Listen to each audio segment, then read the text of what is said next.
There is something fundamentally different about Thor in the Avengers Doomsday teaser. We've seen him drunk and broken in Endgame. We've seen him very, exuberant and seeking for purpose in Thor Love and Thunder.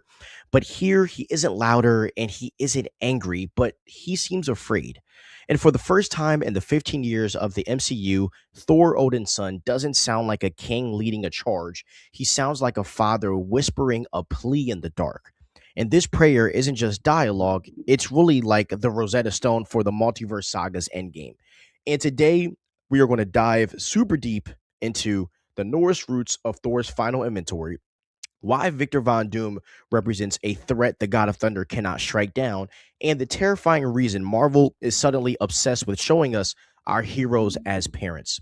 Now, this is the LoreVerse. This is Stevie, and let's dive into this. Now, let's look at the opening lines of the Avengers Doomsday teaser. All my life, I have answered the call of honor, of duty, of combat. Now, in the Norse tradition, a warrior's worth is measured by his word fame. So the legacy he leaves after his quote unquote cattle die and kinsmen die. And we see Thor here, he is performing a inventory, right? He isn't bragging. It seems like he's closing his books. And we see a shift in his request, right? Because in the first Avengers movie in 2012, Thor fought for Earth. In Infinity War, he fought for revenge. But listen to the wording in this teaser. Grant me the strength of the fathers of all things so that I may fight once more. Listen to this, guys. He isn't asking for the strength to win. He's asking for the strength to function, to survive one more hour. Like, this is giving a prayer of a fallen warrior, right? Who is rising to fight a battle they know they will lose just to prepare for the end of all.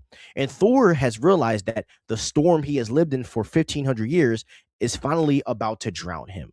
That is what I am receiving from this trailer. So, another question, right? Why is a god praying? And I believe the reason why he's praying is because Victor Von Doom is a man who makes God look like children. Thor's stress in this teaser is the key to understanding Doctor Doom's power level, right? Thor has fought Thanos, Hela, and Gore.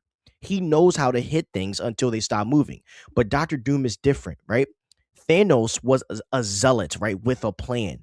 Doom is a scientist with a claim. And in the comics, Doctor Doom doesn't just defeat the Avengers, he makes them irrelevant. He rewrites the laws of physics and magic so that he is the source of all order. So when Thor says defeat a new enemy and return to her, he isn't talking about a tactical victory. He's talking about surviving a collapse of reality. And if Thor is the god of the storm, Doom is the man who learns how to own the sky. You can't throw a hammer at a man who has convinced reality that the hammer doesn't exist. So let's break down the most devastating line of this whole entire thing. A child, a life preserved from the storm, not as a warrior, but as warmth. And this is the internal arc of Thor coming to its final conclusion. For centuries, Thor's identity was the weapon. Even his name is synonymous with the strike of lightning.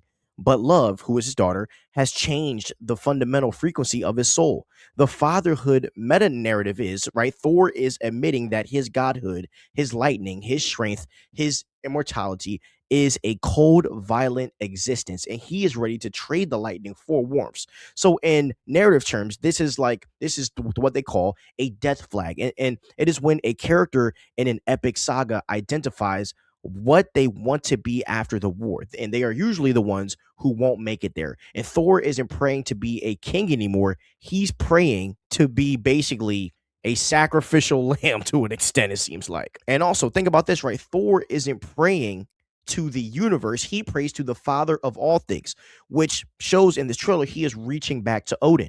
Remember what Odin told him, right? A wise king never seeks out war, but he must always be ready for it. But Odin also taught Thor that all power requires all sacrifice. Odin gave his eye for wisdom. He gave his heart for Asgard. And by invoking the fathers, Thor is acknowledging that he is about to pay the Odin price. He knows that to save his daughter from the coming doomsday, he cannot simply be her father. He has to be the sacrifice that buys her a tomorrow. And he is asking Odin for the permission to be the shield, knowing the shield is the first thing to break. Now, I also want to talk about a pattern we are starting to see as well. We see that Tony Stark found peace in Morgan, and he had to die protecting it. Steve Rogers is shown in the first Avengers Doomsday teaser with a child living the life that he missed. And Thor, as we see in this teaser, is shown desperately trying to keep his daughter safe. The MCU, as we see, is building a fatherhood trinity. And these are the three pillars of the Avengers. And Marvel is intentionally showing us the domestic joy of these men because Doom is going to use it against them, right? And this is the theory that, love is more than just a kid. She is a manifestation of eternity. And if Doom is trying to seize the power of the multiverse, Thor's daughter isn't just someone he loves, she's also a possible target. So Thor isn't just protecting a child, he's also protecting the last spark of a pure universe. Here's another theory that no one is talking about, right? Thor's prayer ends with the word return. But notice he doesn't say return as a god. He says, grant me strength so that I may return to her not as a warrior, but as warmth. So I believe Avengers Doomsday might possibly end with Thor making a deal, perhaps with Doom himself or the powers of the multiverse. What if Thor gives up his hammer and his immortality to ensure that his daughter survives the possible reboot of this timeline, right? The Doomsday for Thor isn't isn't only his death. It could also be the death of the legend.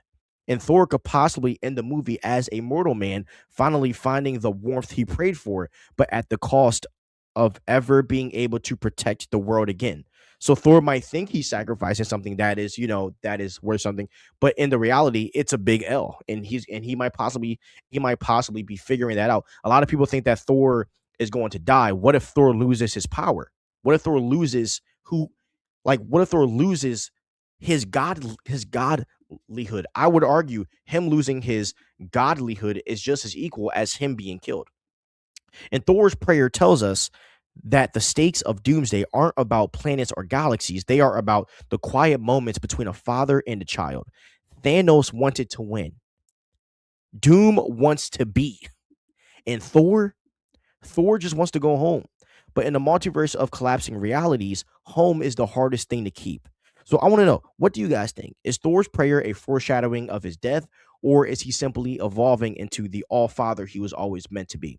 Let me know what you guys think in the comments. Please subscribe to the LoreVerse for more deep dives and break it down what's going on in Avengers Doomsday and the multiverse. Please stay crispy. Please like and subscribe and ring that notification bell, and peace out.